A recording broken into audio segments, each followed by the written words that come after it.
Hey, what's up, my betas? It's your boy Nightwolf here, and in today's video, this is going to be a very different video. I am going to be talking... Well, this is like the first time I've ever done anything like this, but this is just going to be a kind of rant or just a vomit of my thoughts of the newest season of Game of Thrones. Well, the last 2 seasons of Game of Thrones. So, spoiler warning, if you haven't caught up or if you've never seen Game of Thrones and you really don't care and you're just here to support me, then you're cool to stay. But if you're like catching up, or you're not at this part yet of the series, make sure to click off now. Thank you for coming. Like, subscribe, and comment down below. But thank you guys for coming here and supporting me, like, either way. But yeah, spoiler warning. Game of Thrones, a modern tale of fantasy, dragons, blood, war, sex, carnage, thrones, knights, witches, ice demon kings, bro. This show is the definition of my being. This show is such a phenomenon, and it's been such a big part of my youth that it has influenced me to look at life in a different way, which sounds very, very fake deep. It sounds very bullshit philosophical, but I actually mean that, guys. Game of Thrones, in my honest opinion, is one of the best shows in our time. One of the best shows, not of the 2010s, not of the 1990s, but of our generation. Great characters, great story arcs, great villains. Well, Night King, debatable. But great villains, great plot line. Season 8, the most hyped season of Game of Thrones I believe there was. I've been seeing so much post about Game of Thrones Season 8 on Twitter, Instagram, Facebook, YouTube. Grandmas, uncles, aunties, cousins, brothers, everyone and their mom is talking about Game of Thrones. But here is where my problem lies with Season 8 of Game of Thrones. For you to understand my issues, we're going to have to start from the beginning. First things first, the reasons why I fell in love with Game of Thrones. The reason that I fell in love with Game of Thrones, number one, is because just how adult it was, and that was the first time my parents had ever trusted me enough to allow me to watch something of that caliber. And if you watch Game of Thrones, then you know it's very, very adult, very mature. It's very, very graphic in multiple ways. It touches upon very dark subjects such as suicide, murder, incest, a whole bunch of very controversial but real topics. I fell in love with Game of Thrones, number one, because of the great characters that they introduced me to.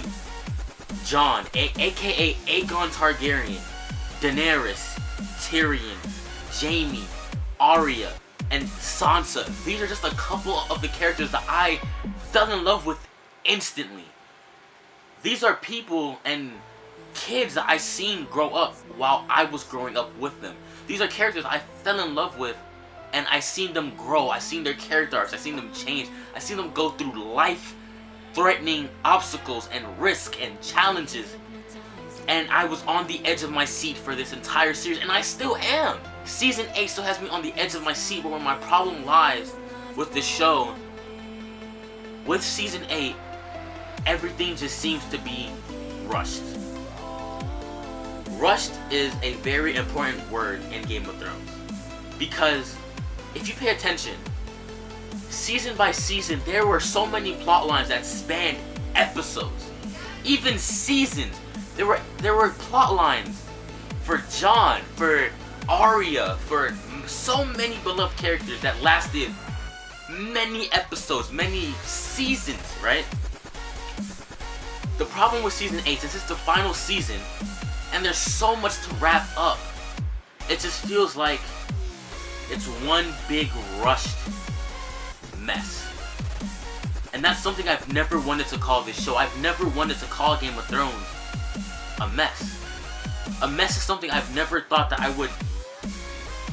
A mess is something that I never thought would come out my mouth when describing one of my top 5 favorite shows of my lifetime. But the unfortunate truth is, Season 8 is not the best. I just feel like Season 8 had all the build-up, it had all the hype, but it's failing to deliver. Prime example, the Night King. I was, like, in the moment that Arya kills the Night King, at the end of episode 3 of season 8, me and my family, we lost our minds. That was insane. The battle for Winterfell was such a huge scope. The scope of the episode was insane. The way it was filmed, the acts of an episode made it feel like a very interesting TV show length movie, and that was pure art. But where the episode failed me was in the writing. And that is the major problem for me for season 8 of Game of Thrones. Writing. Writing has been such a big part of Game of Thrones.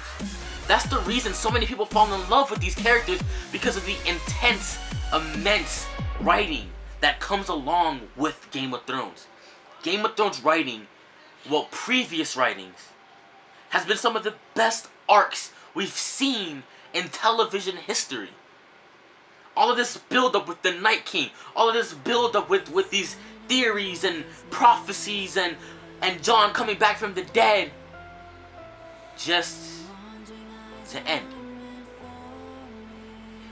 I don't want to sit here for hours upon hours ranting about one of my favorite shows, but I feel like it's best for me to just get this out and just hope for the best.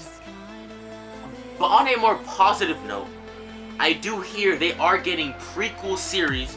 I'm not really sure where it's going to be set, but I have heard rumors about it being called The Long Night. If this can redeem the Night King for me, that's all I ask for. If we're able to see the characters before they were even the characters we know, that would be amazing. Okay, my betas, I'm gonna be hopeful.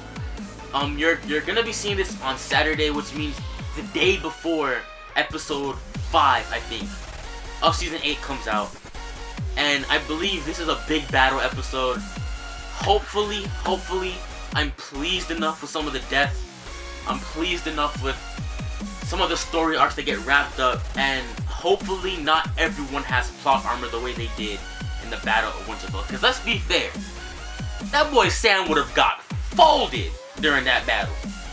I'm just putting that out there. But yeah, my betas, if you guys are fans of Game of Thrones and want me to talk more about Game of Thrones, possibly do reactions to Game of Thrones, let me know. I will be glad to do some more discussions, some theories, some breakdowns with you guys, and just have something to share with you guys. But yeah, that's been my rant, quote unquote, of season 8. It's been your boy Nightwolf. I'll catch you in the next one. Make sure to like, subscribe, and comment down below. It's been your boy, Game of Thrones loving, Jon Snow fanboy, Nightwolf. Catch you in the next one. Peace.